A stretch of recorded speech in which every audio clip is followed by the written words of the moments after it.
Hello learners. Now we will be focusing on unit 19 of your syllabus, which is related to map and chart. The basic objective of studying this topic is to understand the importance of maps in tourism, the different types of maps that we use as a tourist, advantages of maps for tourists in different geographical zones, importance and relevance of charts in tourism, and the role of modern technology in map designing. I am sure you all must have come across map during your school days as a part of your school syllabus, and some of you have also marked important places in the map as part of your curriculum. Now, let us first understand what is a map. Map is a visual representation of an entire area or a part of an area represented on a flat surface. Map represent the real world on a smaller scale, and they help you to travel from one location to another. They help you to organize information, and whenever you want to plan and go somewhere, you need map. These maps can be of different types and can be of different usage. For example, you have visited a new city and you wish to go to a particular store outlet. The road map may tell you the locations of various stores or important shopping complexes. As a part of a survey or as a part of a recreational activity, the topographical map will inform you about the major land elevations and the features. Suppose you are on a visit to a national park such as Kaziranga or Jim Corbett. The map will show you your trails, roads, areas of interest and important buildings. Therefore, maps are important because the information that they provide is essentially of very much relevance, especially to a person who is not familiar to that place. Maps helps us to understand where we are going, plan our routes to get to that destination. So, maps are used both by the locals as well as by the tourists. Maps are prepared by different organizations, and let me now take you to the history of map making. This history of map making is very old as the history of mankind. The first map was found in Mesopotamia on a clay tablet. Then the Greek and the Arabs also laid the foundation of modern geography, and they used various measurements and geographical coordinates to prepare some kind of a map. In India, the foundation of map making was also laid during the Vedic times, when there were a lot of astronomical calculations and cosmic revelations that were made, and we had the contribution of Aryabhatta and Varamira and Bhaskara related to map making. This map making was further revitalized in the modern period, and now we have maps on different areas, different directions, which measure the area accurately and supplement it with various other features. The intensive topographical survey of the map and its preparation and up to date of the entire country was taken up by the Survey of India. This is the organization in India which is responsible for preparation of maps in different parts of the country. So, now we have understood that what is a map, and maps are widely used for all type of visitors, travelers and tourists. Now, if as a layman you want to understand that how a map is prepared, let us understand the entire process. Suppose you are at a hill station and you wish to prepare a map of the important destinations and the attractions as well as the activities that the tourist might indulge. So, in that the art of map making is known as cartography. It is an art which includes a series of processes which are essential for making up of the map. These processes are also known as map projections, map generalization, map design, map construction. The first and the foremost important feature in the map designing is the use of scales.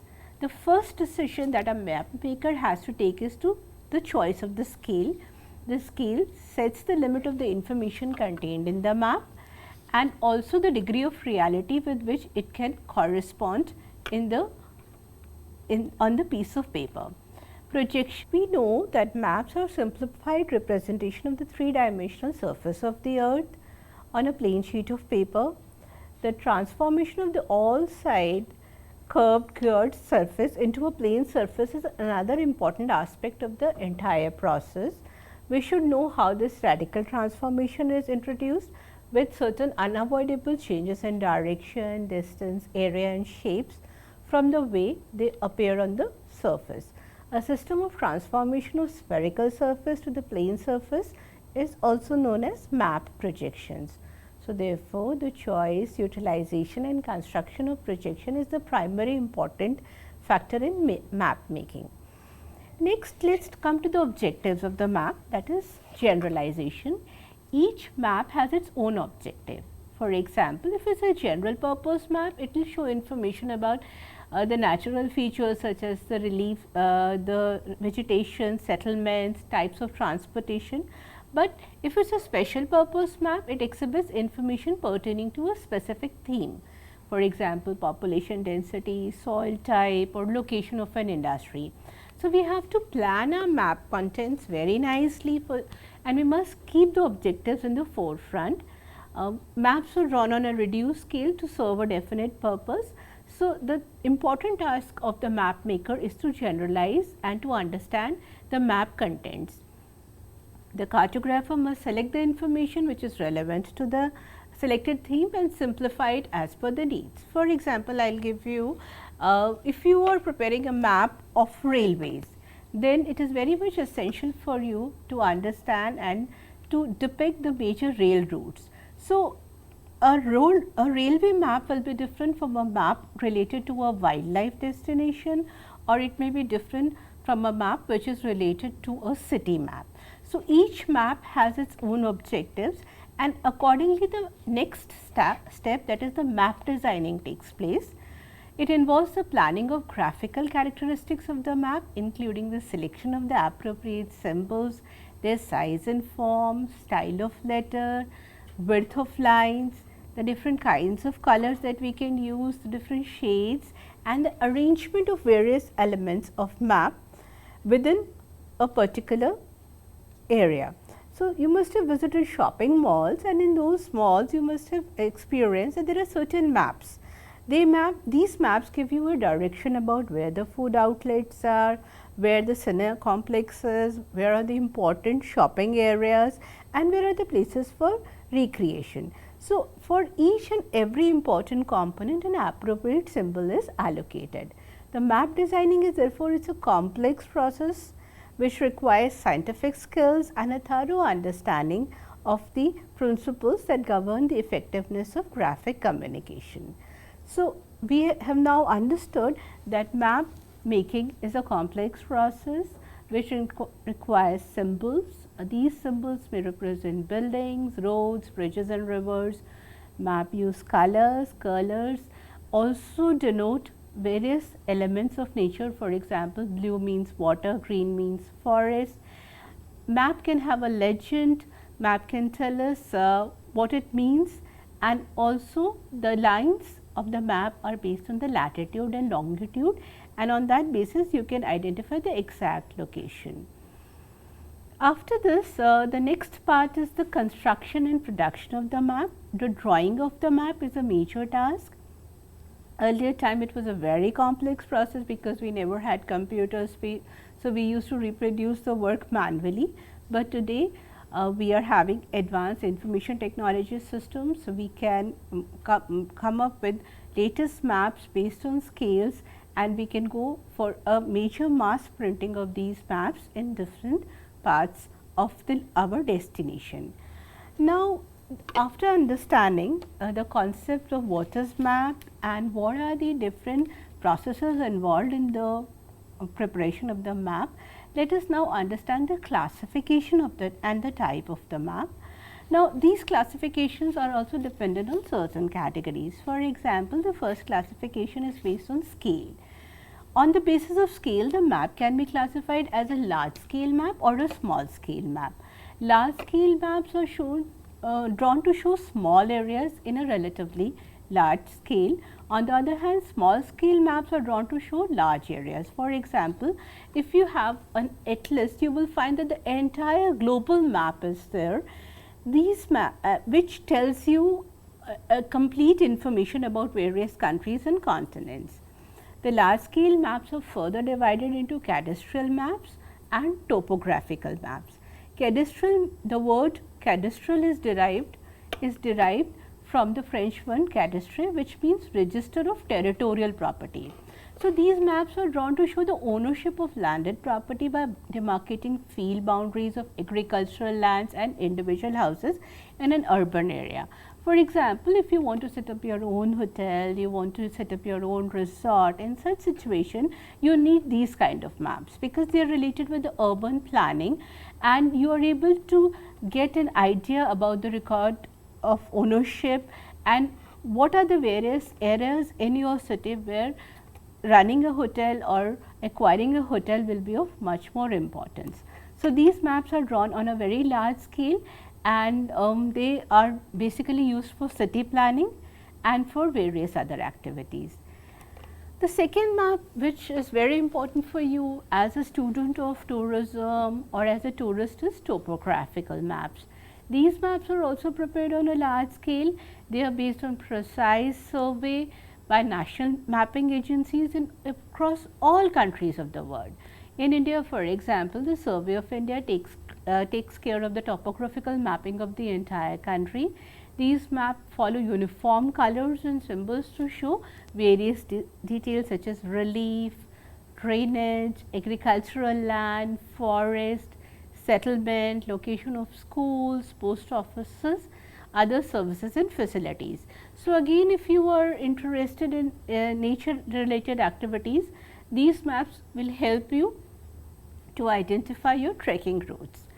The next category of maps are known as the small scale maps, which are further divided into wall maps and atlas map. I am sure in the school you must have seen wall maps. These maps are generally drawn on a large size paper on a plastic base for classroom or lecture halls. The scale of the map is generally smaller and the scale of topographical map, and it is basically used to help and sensitize the students and the learners about the various important activities that are associated with the destination. Atlas maps are again small scale maps. They represent a large area and in a form of a physical feature or a cultural feature, and they are, I think as a student you all must have possessed atlas and had gained information about the various countries, continents and regions. These maps provide a wealth of information regarding location, drainage, climate, vegetation, types of cities, transport network and heritage sites. So, on the one hand we have the maps based on scale. The second category is the type of maps based on functions. For example, the political map of a country. The political map serves the function of providing the various administrative divisions of the country, or for example, if you look at the map of India, you come across the various states of India. You can have a soil map which shows the different types of soils. So, they are basically classified into physical maps and cultural maps. Physical maps show the natural features such as relief, geology, soil, element of weather, climate and vegetation. So, what is the use of these maps? These maps politically, suppose you consider a international traveler coming to India for the first time. So, such traveler would need a political map which focuses on the state and national boundaries of a particular place, and he can select, because it is not possible to visit all the states, he can select few states, the location of the cities and the distances according to the map, and then plan his itinerary. There are other types of maps such as relief map, which show topography of an area like mountains and valleys, plains, plateaus and drainage. There are geological maps which show the geological structure, the type of rocks, etc. And along with that, climatical maps are also popular, because if you are coming from a colder climate to a summer to a hot climate, or during winter season if you are traveling in India, maps also tell us about the type of distribution of temperature, type of rainfall, humidity, velocity of winds, and I am sure during number of presentations you must have seen weather maps which help us to plan our itinerary. There are various soil maps which tell us about the different types of soils and their properties, and a new trend now that has come up is to have cultural map. These maps show man-made features, population distribution, social and religious composition, level of literacy, location of settlements, various cultural events and other facilities. If you are a business traveler, economic map is very important for you, because economic map depicts the production and distribution of various types of crops and minerals, location of industries, types of markets and flow of commodities. So, now we have understood that there are different categories of map, and these maps are used by all citizens. They are used by global citizens, they are used by domestic travelers, they are used by everyday people, geographers, planners, scientists, everybody need map to understand the distances, directions and areas. Now, in map, the measurement of distance or reading of map is an important component. The linear feature shows on the map falls into two broad categories, the straight line, and you must have seen a zigzag line. The straight line is indicative of features like roads, railways and canals, and it can help you to directly reach to the destination. However, distances are also used with erratic path. Now, these zigzag line indicate coastlines, rivers, streams, and we can use it by placing a thread at the starting point and carrying it along the line to the end point. So, this thread is measured and stretched to determine the distance. So, these are some of the popular measures that are used. We have an instrument called rotometer that also helps us to measure the distance. Measurement of direction. Direction, as you know, is very important, because every time whenever we are traveling, we have to take into consideration the directional path, and all the maps always show the north direction. All other directions are determined and related to the north direction, and a map user can relate with the different aspects. You know that there are 4 directions: north, south, east and west, and a map reader always uses these directions as a cardinal points and connect different directions. Measurement of an area. The measurement of an area has features like administrative and geographical units, which are carried on the surface of the map by the map users. Again, we have various measures and methods to determine, and the most simplest method is by means of a regular pattern of square.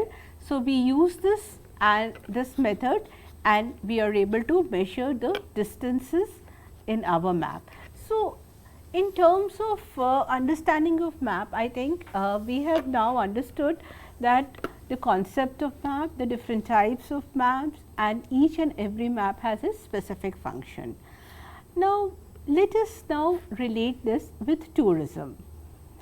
We know that whenever we are visiting a destination for the first time, we are not at all familiar with the various important locations. Maps help us to provide information about the various places where we can find hotels. They facilitate an orientation in the geographical space and help us to move around the area. Also, they help us to make a choice about the places to be visited and in planning the journey. Now, the first and the foremost function that map help us is they avoid confusion. Suppose I have never visited Agra, and for the first time I am coming to your city or a city like Agra. I have just heard about Taj Mahal, but I have no idea how to reach Taj Mahal. So, if there is no map, I may be really confused about the route to be taken. Without a help of a guide or a local person, it is really difficult, and even if they tell us, I am not familiar with the location. So, if I have a map, that map will give me complete instructions that if from Fatehpur Sikri to Agra, what is the direction, which is the fastest route and which is the most user friendly road where I can drive alone. Second, map help us to save time. You know, every time if I have to stop and I have to ask people and clarify my routes, then and if I forget a turn or there is a deviation in the path, then I have to travel a long way. So, again to rectify my mistakes. So, in such situations, if I have a map, then my time is also not wasted and I am able to reach the place at the right time. And map is a very safe instrument to be used, because if I am traveling alone and if I am secluded by a forest area or during a visit to a wildlife park, if I am having certain problems, if I lose my way, I may be trapped in the danger. But maps help me to stay on the proper path, they give me proper instructions and my chance of losing the way is very less, is reduced. Now, in terms of application of tourism activities, suppose if you are a travel agent or you are running your own travel agency, you have tied up with a tour operator, how maps can be helpful? The first and foremost thing is they are a very good promotional tool. Publicity material and advertising is very important in attracting tourists, and maps play a very important role. Small scale maps with strong generalization and good topographical content help us in decision making related to the choice of the destination. They show us important tourist attractions, give brief information about the attractions. Also, they are used in various advertising brochures of hotels and resorts. So, most of the good organizations are using maps and they are giving us the concept of traveling to related destinations, which is also known as circuit tourism. So, suppose if you wish to travel on Golden Triangle and if a map indicates that from Delhi to Jaipur to Agra and back to Delhi, what are the important stopover points, what is the distance and how much time duration will it take, it will really help you to take a decision. The second is about sightseeing. Most of the tourists are interested in rest, recreation and pleasure. So, these maps are related to the needs of such tourists. The tourists come to know about the natural and the cultural landscape. It enables them to orient themselves with the additional information about the attraction, the tourism infrastructure at a given region and also the various activities that can be performed on those maps. So, we have the maps specifically prepared and targeted for the tourists, which allow them to be used at various locations. These maps also classify the state roads as well as the national highways and the local roads, and they provide information about damaged pavements, which are also useful for the tourists who travel by bike or by their own motorcycles in a new destination. So, on the one hand, we have the map related to the tourism specific area, and a new trend that is coming up is we are coming up with tourist city map. See, if I am visiting New Delhi, I may not be able to visit all places of New Delhi. I am as a tourist interested in only prominent attractions. So, as a result, the tourist map will give me an idea about the important centers, the urban centers which attract different types of tourists and the different types of attractions. These maps tell us the name of the prominent buildings, they tell us about the streets as well as in large cities they give us a representation of public transport lines with stopover, which helps the tourist to travel smoothly around the city. So, if I am interested in only going to Shahjahanabad, that is let us say Chandni Chowk and Jama Masjid and walled city, the map is going to be completely tailor made according to that particular location. If I am interested as a special interest tourist to visit the museums in Delhi, I may find a map associated with that as well as the road network related to that. There are a lot of people who are interested in using cycling as a means of travel. So, the map for qualified cycling tourism is used by the tourists who have lot of experience in this type of tourism, and they help them to explore difficult areas by having a bicycling tour. Another form of map that is used is for the mountain tourism or climbing tourism. When you are going for rock climbing or you are going for some kind of a alpine climbing, with distinction in summer and winter version. So, it is very important because they give you an insight into the climbing routes, they tell you that what are the technical information associated, what are the locations which are dangerous or places you must avoid. Another form of tourism that is becoming very popular is pilgrimage tourism. In this type of tourism, generally people visit religious places and the focus is on sacred objects. So, let me take an example of a site let us say Haridwar and Rishikesh. So, you have numerous temples, you have lots and lots of small attractions. So, if you have a map prepared for such destination, then the prominent places are highlighted and the tourist can plan accordingly.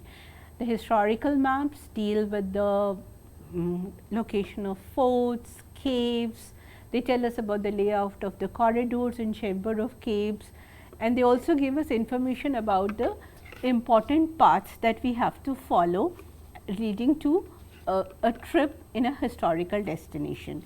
We have maps related to adventure sports such as water based adventure sports, canoeing, sailing, underwater and fishing tourism. So, that gives us an idea about the inland water bodies, the various trails and also the underwater explorations or the location of shipwrecks. So, all this is important for diving tourism and it helps the tourist to be away from the danger zone.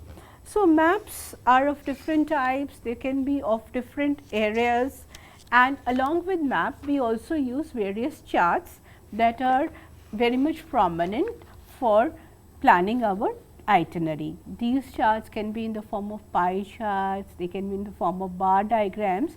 In a chart we condense the data and we see the trends in terms of the tourist arrivals and departures from the destination.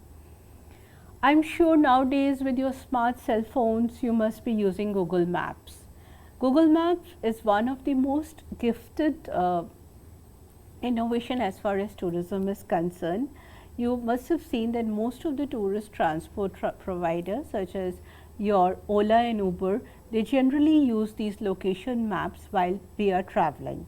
The advantage of using these modern technological maps are that they are able to inform you about the best route, they inform you in advance the delays in planning, they tell you where you will find more of traffic congestion, and they provide a complete safe path for a traveler who is for the first time at a particular destination. So, as a tourist professional, it is my duty to understand the topographical features as well as the cultural features of my destination, use modern technology, promote the tourists visiting in my area to use smartphones, and also to widely get acquainted with Google Maps, which help me to take my tour to a much guided area and I do not have to face any delays and problems. So, I am sure by the end of this presentation you will come to know that maps, whether they are related with rail or they are related with road travel or they are associated with any form of tourism, are an essential part for us to manage our programs, to manage our group tours and also to promote our destination. So, my suggestion to all of you is that next time when you are working with a planned itinerary, you have to decide about the timing of your tour, you have to plan the various areas where you will be taking your group along with, as well as the distances involved. So, yes, if you are doing this activity for a long period of time, you know the places, you are familiar with the local conditions, but it is always better to use a map. Maps and charts will help the tourist to understand the various challenges in planning the destination, in planning the overall tour program and also will give them a scientific explanation of the various challenges associated with managing a tour. This will help them to understand the importance of attractions, the role of important destinations, as well as the famous places where you can have a break for lunch or dinner, and the cultural activities at your destination. So, I hope that in coming days you will be using maps very frequently and sharing them with your travelers. Thank you.